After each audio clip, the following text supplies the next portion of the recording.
Assalamualaikum adik-adik. Selamat datang di channel Nisrina Media. Di sini kita akan mendengarkan kisah-kisah Islami yang penuh teladan dan kebaikan. Yuk kita mulai. Oke, baik adik-adik, kita mulai lagi. Bacaan kita di Muhammad Teladanku di buku ke-8. Nah, ini sudah pertemuan kita yang ke-29 ya adik-adik ya. Kita sudah ada di halaman ke-50. Oke, kemarin kita sudah bacakan bagaimana kondisi perang di Uhud. Seperti itu ya adik-adik ya. Oke, sebelum kakak bacakan, mari adik-adik ingatkan lagi ya bahwa sholat kalian tidak boleh ditinggalkan. Jadi yang belum sholat silahkan sholat dulu. Terus jangan lupa doakan kedua orang tua kita. Oke, kita mulai ya. Bismillahirrahmanirrahim. Bersedia mati demi Rasulullah Sallallahu Alaihi Wasallam. Hari sudah menjelang tengah hari. Saat itu Ummu Umaroh, seorang muslimah Ansor, tengah berkeliling membagikan air kepada kaum muslimin yang tengah berjuang. Namun begitu, dilihatnya kaum muslimin mundur. Ummu Umaroh melemparkan tempat airnya.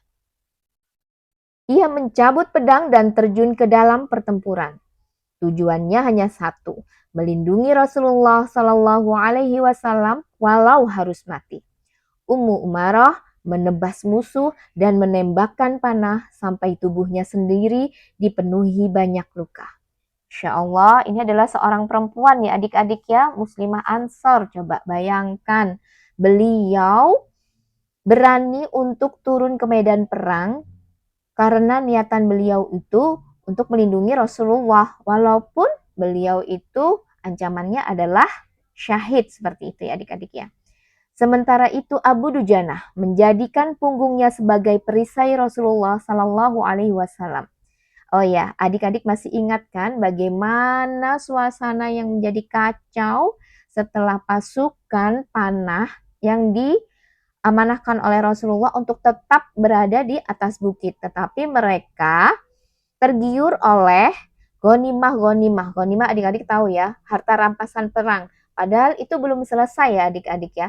Dan Rasulullah sudah mengamanahkan kepada pasukan panah itu ya, supaya jangan turun apapun yang terjadi. Tapi pada kenyataannya bersama-sama kita mendengarkan kemarin ya bahwa pasukan yang memegang panah tersebut turun dari bukit seperti itu ya adik-adik ya. Akhirnya menyebabkan kemenangan dari kaum muslimin itu menjadi berbalik seperti itu. Nah, akhirnya sampai turun juga Ummu Umaroh.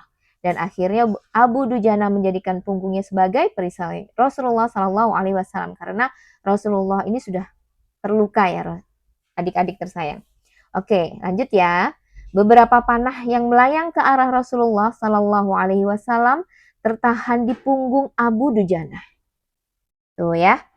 Di samping Rasulullah Sallallahu Alaihi Wasallam, Sa'ad bin Abu Waqqas berdiri melepaskan panahnya untuk menahan musuh. Rasulullah Shallallahu Alaihi Wasallam memberikan anak panah kepada Sa'ad sambil berkata, "Lepaskan anak panah itu.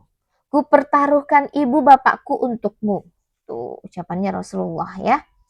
Rasulullah Shallallahu Alaihi Wasallam sendiri terus menembakkan anak panah sampai ujung busurnya patah. Beberapa sahabat termasuk Abu Bakar dan Umar bin Khattab tidak mengetahui kalau Rasulullah Shallallahu Alaihi Wasallam masih hidup. Mereka mengira Rasulullah Shallallahu Alaihi Wasallam telah gugur, mengingat begitu membanjirnya pasukan musuh menyerbu tempat Rasulullah Shallallahu Alaihi Wasallam berada. Keduanya pergi ke arah gunung dengan kepala tertunduk pasrah. Anas bin Nazir bertanya kepada mereka, "Mengapa kalian duduk-duduk di sini?" "Rasulullah sudah terbunuh," jawab keduanya. "Perlu apa lagi kita hidup sesudah itu? Bangunlah, dan biarlah kita juga mati untuk tujuan yang sama." Setelah berkata begitu, Anas bin Nadir menyerbu musuh. bertempur dengan gagah tiada taranya. Ia baru mendapatkan syahid setelah ditebas 70 kali. Begitu rusak tubuh Anas bin Nadir sampai tidak seorang pun mengenali jasadnya kecuali adik perempuannya yang mengenali Anas dari ciri yang terdapat pada ujung jarinya. Abu Sufyan yang yakin sekali bahwa Rasulullah Shallallahu Alaihi Wasallam telah gugur, sibuk mencari-cari mayat beliau di tengah korban-korban Muslim. Bagaimanakah akhir pertempuran ini, adik-adik? Tunggu ya. Kita baca dulu riwayatnya Talha bin Ubaidillah. Nah, siapa Talha bin Ubaidillah? Begitu besarnya pengorbanan Talha bin Ubaidillah dalam perang Uhud, sehingga Rasulullah Shallallahu Alaihi Wasallam pun bersabda sambil menunjuk Talha. Siapa yang suka melihat seorang laki-laki yang masih berjalan di muka bumi, padahal ia telah memberikan nyawanya, maka hendaklah ia memandang Talha. Ya. Oke, adik-adik kita lanjut ke halaman berikutnya. Akhir pertempuran. Akhir pertempuran. Ketika orang Quraisy berteriak-teriak bahwa Muhammad telah mati, Rasulullah Shallallahu Alaihi Wasallam menyuruh para sahabatnya agar tidak membantahnya. Hal itu untuk menghindari lebih banyak lagi serbuan musuh ke arah beliau. Namun begitu Ka'ab bin Malik datang mendekat, ia mengenali Rasulullah Shallallahu Alaihi Wasallam. Ka'ab melihat mata Rasulullah Shallallahu Alaihi Wasallam yang berkilau di balik helm bajanya. Saudara-saudara kaum muslimin, teriak Ka'ab amat gembira. Selamat, selamat, ini Rasulullah Shallallahu Alaihi Wasallam. Rasulullah Shallallahu Alaihi Wasallam memberi isyarat agar Ka'ab berhenti berteriak. Kaum muslimin berdatangan dan mengangkat Rasulullah Shallallahu Alaihi Wasallam dengan gembira. Mengangkat Rasulullah Shallallahu Alaihi Wasallam tercinta. Kemudian bersama-sama beliau mereka mendaki Gunung Uhud ke sebuah celah bukit. Teriakan Ka'ab terdengar juga oleh pihak Quraisy. Sebagian besar dari mereka tidak mempercayai teriakan itu. Namun, ada beberapa yang segera pergi mengikuti rombongan Rasulullah Shallallahu Alaihi Wasallam dari belakang.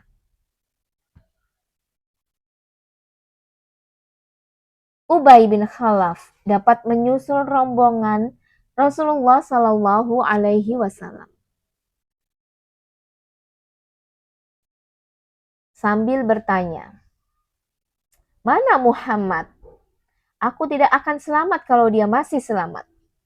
Seketika itu juga Rasulullah Shallallahu Alaihi Wasallam mengambil tombak Haris bin Shimah. Lalu dengan sangat cepat Rasulullah Shallallahu Alaihi Wasallam menetak Ubay bin Khalaf. Ubay pun terhuyung-huyung di atas kudanya. Lalu berusaha kembali pulang dan mati di tengah jalan. Sesampainya pasukan muslim di ujung bukit, Ali bin Abu Thalib pergi mengambil air dalam perisai kulitnya. Ali membasuh darah di wajah Rasulullah Shallallahu Alaihi Wasallam dan menyiram kepalanya dengan air. Dua keping besi di pipi Rasulullah Shallallahu Alaihi Wasallam dicabut oleh Abu Ubaidah bin Al-Jarrah. Begitu kerasnya sampai dua gigi seri Abu Ubaidah tanggal. Tiba-tiba pasukan berkuda Khalid bin Walid tiba di atas bukit. Namun dengan sigap Umar bin Khattab dan beberapa pasukan muslim menyerang dan mengusir mereka kembali. Kaum muslimin telah begitu tinggi mendaki gunung, keadaan mereka begitu payah dan letih sampai Rasulullah Shallallahu Alaihi Wasallam memimpin mereka sholat sambil duduk. Pihak Quraisy amat gembira dengan kemenangan mereka. Mereka menganggap telah bersungguh-sungguh membalas dendam atas kekalahan di Badar. Abu Sufyan berkata, "Yang sekarang ini untuk peristiwa perang Badar. Sampai jumpa lagi tahun depan." Ya, kita bacakan. Kalau bukan karena rahmat Allah, pasukan Muslim mungkin akan luluh lantak di perang Uhud. Saat itu, pasukan Quraisy memutuskan untuk mundur. Padahal mereka telah meraih kemenangan. Adik-adik ya, yuk kita lanjut ke halaman berikutnya. Duka cita untuk Hamzah. Adik-adik tersayang, tidak cukup menganiaya mayat Hamzah. Hindun binti Utbah bersama wanita-wanita lain menganiaya mayat kaum muslimin. Melihat semua itu, Abu Sufyan menghampiri seorang muslim dan berkata, "Mayat-mayatmu telah mengalami penganiayaan. Akan tetapi, aku sungguh tidak senang, juga tidak benci. Aku tidak melarang, juga tidak memerintahkan." Selesai menguburkan mayat-mayatnya sendiri, Quraisy pun pergi. Sekarang, kaum muslimin kembali ke garis depan untuk mensolatkan dan menguburkan mayat-mayat para syuhada. Rasulullah Shallallahu Alaihi Wasallam berkeliling medan tempur mencari jasad pamannya Hamzah. Ketika dilihatnya jasad Hamzah sudah dianiaya dengan perut yang sudah terburai. Beliau merasa sedih sekali. Sampai beliau berkata, "Takkan pernah ada orang mengalami malapetaka seperti ini. Belum pernah aku menyaksikan suatu peristiwa yang begitu menimbulkan amarahku seperti kejadian ini." Selanjutnya, beliau bersabda, "Demi Allah, kalau pada suatu ketika Allah memberikan kemenangan kepada kami melawan mereka, akan kuaniaya mereka dengan cara yang belum pernah dilakukan oleh orang Arab." Saat itulah turun firman Allah, "Dan kalau kamu mengadakan pembalasan, balaslah seperti yang mereka lakukan terhadap kamu. Tetapi kalau kamu tabah hati, itulah yang paling baik bagi mereka yang berhati tabah atau sabar. Dan hendaklah kau tabahkan hatimu, dan ketabahan hatimu itu hanyalah dengan berpegang kepada Allah. Jangan pula engkau bersedih hati terhadap mereka. Jangan pula engkau bersesak dada menghadapi apa yang mereka rencanakan itu."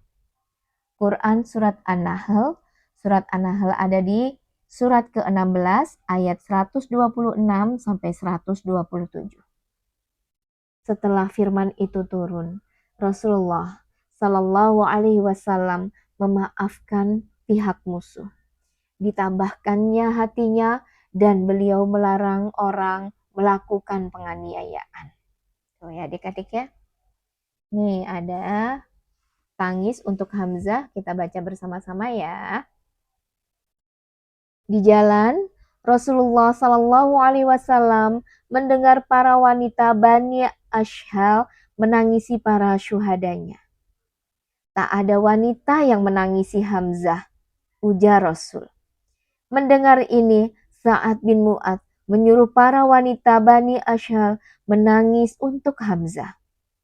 Rasulullah Shallallahu Alaihi Wasallam bergegas menemui mereka dan bersabda, "Bukan ini yang saya maksudkan. Pulanglah. Semoga Allah memberi kalian rahmat dan tak boleh menangis lagi setelah hari ini." Halaman berikutnya ya. Abdullah bin Ubay. Abdullah bin Ubay. Masih ingat kan adik-adik tersayang? Rasulullah Shallallahu Alaihi Wasallam pulang ke Madinah dengan diberati beban pikiran. Fatimah Az-Zahra, putri beliau, membasuh luka-luka ayahnya dengan air. Ternyata para tawanan perang Badar yang dulu dikasihani dan dibebaskan kembali memerangi kaum muslimin. Rasulullah Shallallahu Alaihi Wasallam teringat lagi kata-kata Umar bin Khattab dulu. "Ya Rasulullah, bunuh orang-orang ini agar tidak seorang pun berpidato mengobarkan api kebencian terhadap dirimu." Orang muslim pantang berbuat kesalahan untuk kedua kalinya. Karena itu, beliau memerintahkan untuk membunuh seorang tawanan yang tertangkap. Orang itu adalah tawanan perang Badar yang dulu dibebaskan. Rasulullah Shallallahu Alaihi Wasallam juga memikirkan belas kasihan yang diberikan kaum muslimin kepada pihak musuh. Semua muslim menahan pedang ketika mereka menemui Hindun di medan perang. Padahal jika Hindun dibunuh, tidak akan Hamzah disiksa sedemikian rupa. Pembunuh Hamzah yang berkulit hitam itu sebenarnya tidak tahu rupa Hamzah. Hindunlah yang menunjukkannya. Pasukan Quraisy yang telah lari lintang pukang tidak akan kembali lagi untuk menyerang apabila tidak dikejar oleh Hindun dan diberitahukan bahwa kaum muslimin tengah diserang Khalid bin Walid dari belakang. Kemudian Rasulullah Shallallahu Alaihi Wasallam pergi ke masjid. Di sana beliau melihat derai tangis penyesalan pasukan panah yang telah jelas-jelas melanggar perintah Rasulullah Shallallahu Alaihi Wasallam. Hati beliau amat lembut. Karena itu beliau maafkan mereka semua. Sebelum itu di sana beliau melihat Abdullah bin Ubay tengah berpidato agar orang-orang mencintai Rasulullah Shallallahu Alaihi Wasallam. Inilah gembong kaum munafik yang telah membujuk 300 orang prajurit kembali ke Madinah. Beberapa sahabat yang ikut ke Uhud melompat ke arah Abdullah bin Ubay, lalu menarik bajunya sampai terhuyung-huyung. Mengapa kalian menyerangku pada saat aku menganjurkan kepada orang-orang agar patuh dan cinta kepada Muhammad? Demikian Abdullah bin Ubay menjerit-jerit. Umar bin Khattab meminta izin untuk membunuh si pengkhianat itu. Namun, sekali lagi Rasulullah Shallallahu Alaihi Wasallam melarangnya. Ucapan Abdullah bin Ubay. Nih adik-adik. Abdullah bin Ubay termasuk orang yang ingin bertahan di dalam kota dalam perang Uhud. Ketika pasukan muslim pulang, ia berkata, andai kata mereka itu menuruti kami, tentu mereka tidak akan mendapat akibat seperti itu sedikit pun. Al-Quran mencela ucapan ini. Mengejar musuh. Adik-adik tersayang, Rasulullah Shallallahu Alaihi Wasallam mengetahui bahwa orang-orang penyembah berhala, kaum munafik, dan orang-orang Yahudi mulai menertawakan kekalahan kaum muslimin pada perang Uhud. Muhammad bilang kalau perang Badar itu merupakan tanda kekuasaan Tuhan mereka atas kerasulannya, maka apa pula pertanda peristiwa Uhud itu? Sesuatu harus dilakukan agar kewibawaan kaum muslimin akan kuat seperti sedia kala. Sehari setelah perang Uhud, Rasulullah Shallallahu Alaihi Wasallam memerintahkan seorang muazinnya untuk kembali mengumpulkan pasukan. Namun, hanya pasukan Uhud saja yang boleh ikut. Tujuannya untuk memburu pasukan Abu Sufyan yang belum lagi tiba di Mekah. Berita keberangkatan kaum muslimin itu dengan cepat sampai ke telinga Abu Sufyan. Seketika itu juga, ketakutan melanda pasukan Mekah. Mereka mengira kaum muslimin berangkat dari Madinah dengan bantuan baru. Padahal mereka masih berada di Rauha, jauh dari Mekah. Sementara pasukan Madinah sudah sampai di Hamra al-Asad. Kemudian lewatlah Ma'bad al-Khuzai yang saat itu belum memeluk Islam. Ia baru saja melewati tempat pasukan Madinah berkemah. Abu Sufyan bertanya tentang keadaan pasukan muslim. Ma'bad menjawab, Muhammad dan sahabat-sahabatnya sudah berangkat, mau mencari kamu dalam jumlah yang belum pernah kulihat semacam itu. Orang-orang yang dulunya tidak ikut, sekarang menggabungkan diri dengan mereka. Mereka semua terdiri atas orang-orang yang sangat geram kepadamu. Orang-orang yang hendak membalas dendam. Kebingungan melanda Abu Sufyan. Apa yang harus ia lakukan sekarang? Orang Arab pasti akan mencemooh apabila sekarang pasukan Quraisy mundur begitu saja. Padahal baru saja mereka merebut kemenangan. Namun apabila mereka memaksakan diri kembali menghadapi pasukan musuh, Abu Sufyan yakin mereka tidak akan mampu menghadapi kemarahan musuh. Karena itu, ia melakukan sebuah siasat licik. Abu Sufyan menitipkan pesan kepada kafilah suku Abdul Qais yang sedang menuju Madinah. Kafilah itu diminta memberitakan bahwa pasukan Quraisy akan menemui pasukan Islam di Hamra al-Asad dan akan menyerang habis-habisan. Mendengar itu, Rasulullah Shallallahu Alaihi Wasallam dan para sahabatnya menunggu 3 hari sambil menyalakan api unggun. Namun pada saat yang sama, orang-orang Quraisy terus pulang ke Mekah.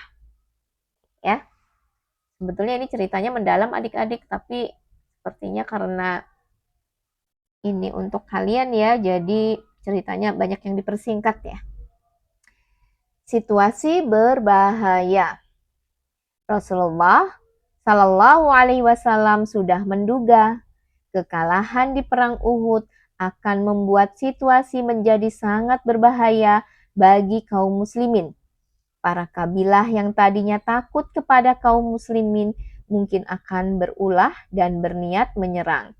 Karena itu, beliau segera keluar bersama pasukannya untuk menyambut tantangan Abu Sufyan. Oke, lanjut ya. Pasukan Abu Salamah. Adik-adik tersayang, pasukan muslim kembali ke Madinah. Kewibawaan pihak muslim sedikit terangkat karena ternyata musuh tidak berani kembali untuk menghadapi mereka. Namun, segera tersiar berita bahwa Tulaiha dan Salama bin Khuwailid sedang menggerakkan Banu Asad untuk menyerang Madinah dan menggempur Rasulullah Shallallahu Alaihi Wasallam sampai ke rumahnya sendiri. Selain itu, tujuan Banu Asad adalah untuk merampas ternak kaum muslimin yang digembalakan di ladang-ladang sekeliling Madinah. Rasulullah Shallallahu Alaihi Wasallam segera bertindak. Beliau memanggil Abu Salamah bin Abdul Asad. Beliau memerintahkan Abu Salamah membawa 150 pasukan. Rasulullah Shallallahu Alaihi Wasallam menyuruh agar pasukan hanya berjalan pada malam hari dan siangnya bersembunyi. Mereka harus menempuh jalan yang tidak biasa dilalui orang. Abu Salamah berangkat dan melaksanakan perintah perang Rasulullah Shallallahu Alaihi Wasallam secermat dan secepat mungkin. Ia pun berhasil. Mereka menyergap musuh yang sedang dalam keadaan tidak siap. Pagi buta, rasa takut menyumbat kerongkongan Banu Asad karena tiba-tiba saja, tanpa peringatan, pekik takbir membahana dan pasukan muslim menyerang tenda-tenda mereka. Banu Asad berusaha bertahan sekuat dan selama mungkin, namun gagal. Mereka mundur sambil membawa apapun yang bisa dibawa. Nih adik-adik ya, sudah diincar nih. Sudah diincar perkemahannya Abu Asad. Setelah menguasai perkemahan musuh, Abu Salamah mengirimkan 2 pasukan pengejar. Sementara itu, ia dan pasukan ketiga menjaga perkemahan. Pasukan pengejar kembali dengan membawa harta rampasan. Seperti yang sudah diatur dalam Islam. 1/5 harta rampasan itu diberikan untuk Rasulullah Shallallahu Alaihi Wasallam, orang-orang miskin dan orang-orang yang kehabisan bekal di perjalanan.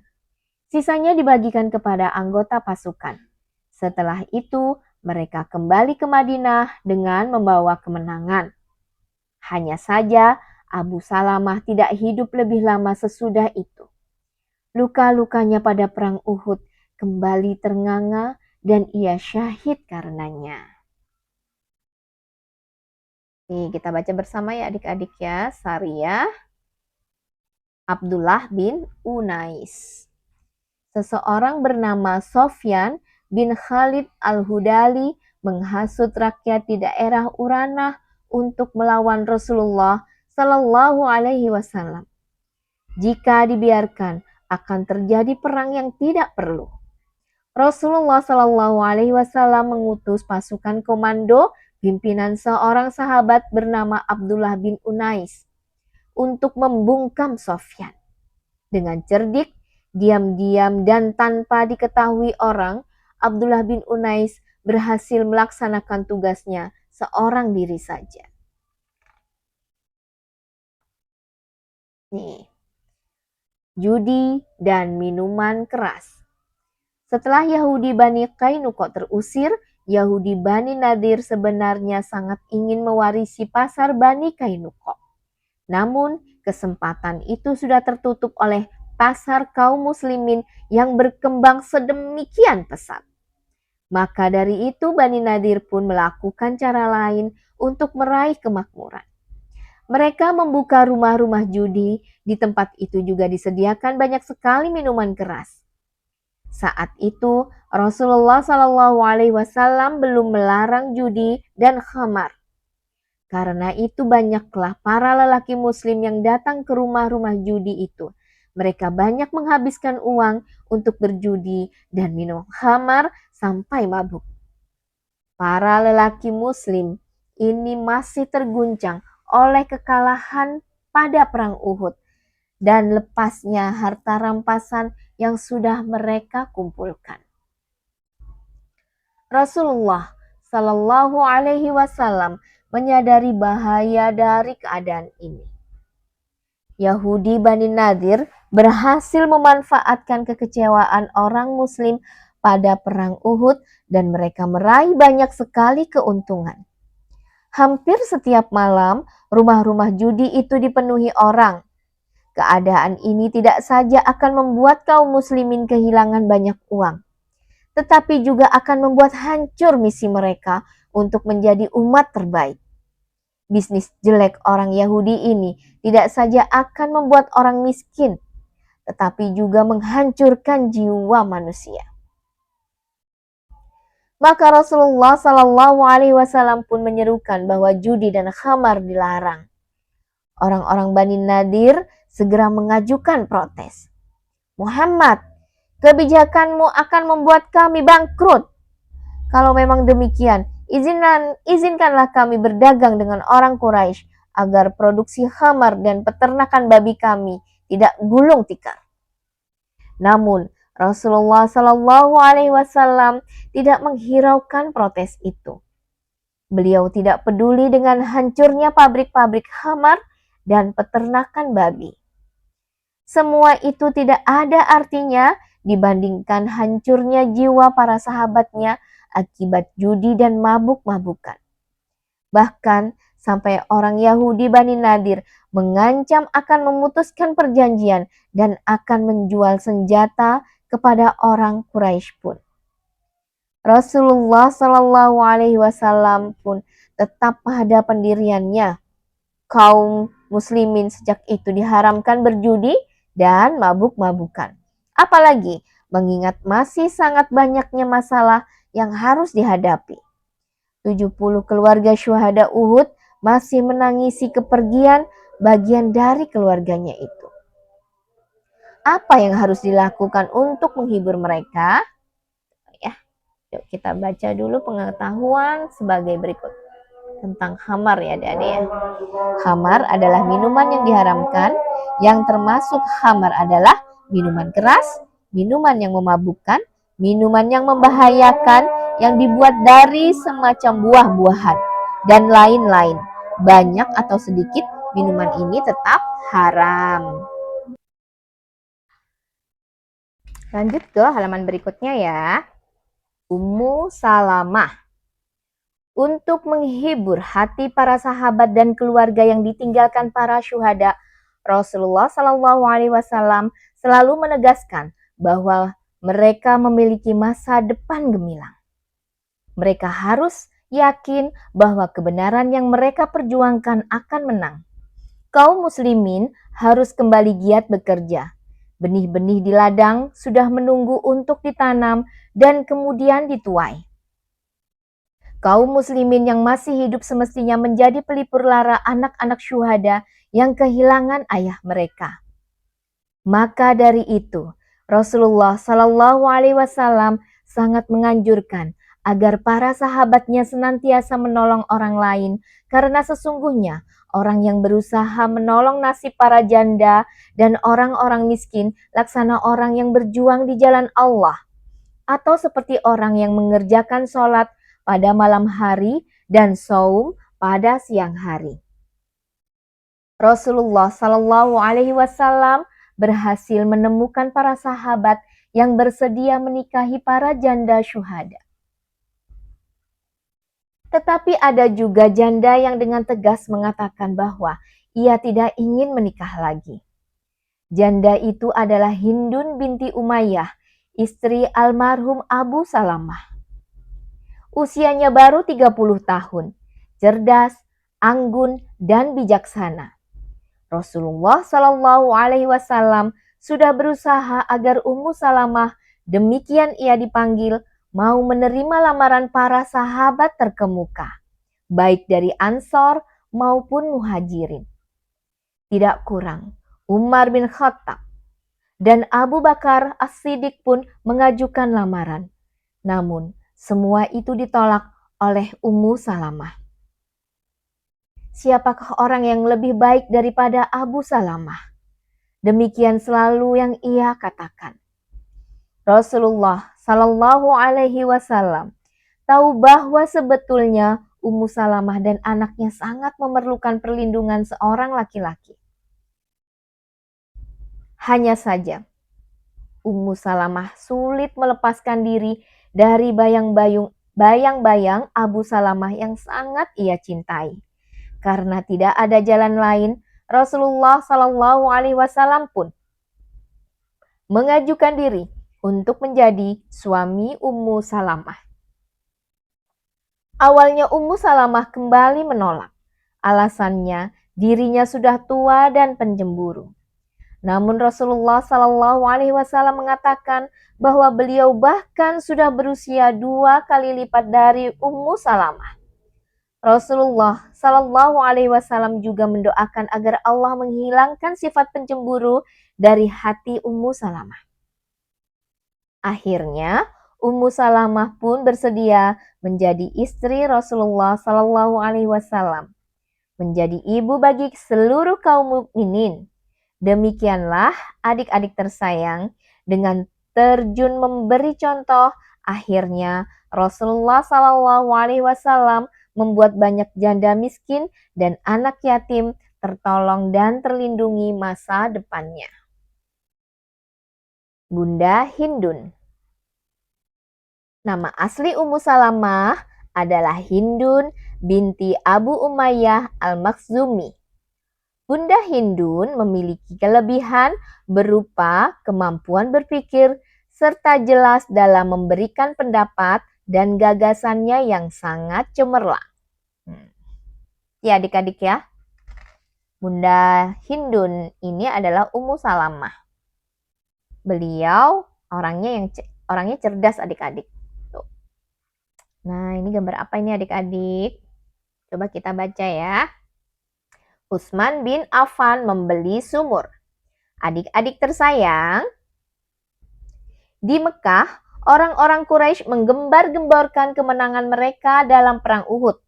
Mereka menyuruh para penyair mengumandangkan kemenangan itu sekaligus mengejek Rasulullah Shallallahu Alaihi Wasallam dan kaum muslimin. Suasana kegembiraan mewarnai hampir seluruh rumah di Mekah. Hiruk pikuk penyanyi dan penari terdengar di setiap halaman. Khamar dituangkan, hewan-hewan disembelih, dan orang-orang Arab dari berbagai penjuru diundang untuk merasakan kegembiraan itu. Uang yang sangat besar diberikan kepada penyair-penyair suku lain yang bersenandung mengejek Rasulullah Shallallahu Alaihi Wasallam. Para penyair itu juga membakar semangat orang untuk mengerahkan seluruh kekuatan untuk menghadapi kaum muslimin setahun yang akan datang. Semua ini bergema di seluruh pelosok jazirah. Beberapa suku yang tadinya takut kepada muslimin, kini mulai berani mengangkat wajah.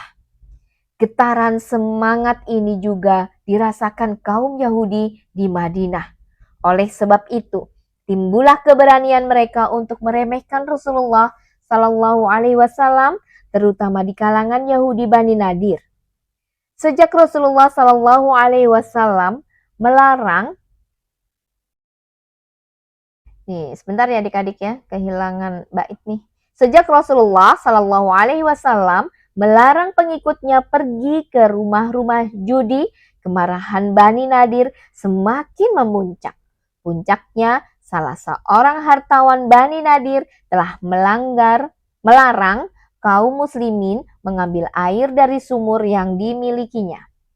Kaum muslimin tersentak dengan perlakuan ini. Kini harga segelas air lebih mahal daripada sebotol khamr. Maka Rasulullah Sallallahu Alaihi Wasallam menganjurkan para sahabatnya yang berharta untuk membeli sumur tersebut. Utsman bin Affan lah yang pertama kali menyambut seruan itu. Namun, orang Yahudi itu menolak menjual lebih dari setengah sumurnya. Utsman menaikkan tawaran harga separuh sumur itu 3 kali lipat harga sumur biasa. Begitu orang Yahudi itu mengizinkan, Utsman bin Affan segera mengibahkan separuh sumur itu kepada kaum muslimin. Semua orang boleh mengambil air untuk diri sendiri maupun ternak tanpa harus membayar. Rasulullah Shallallahu Alaihi Wasallam amat bahagia dengan tindakan Utsman ini sehingga beliau berucap, sesudah ini tidak ada bahaya apapun lagi bagi Utsman untuk setiap hal yang dilakukannya.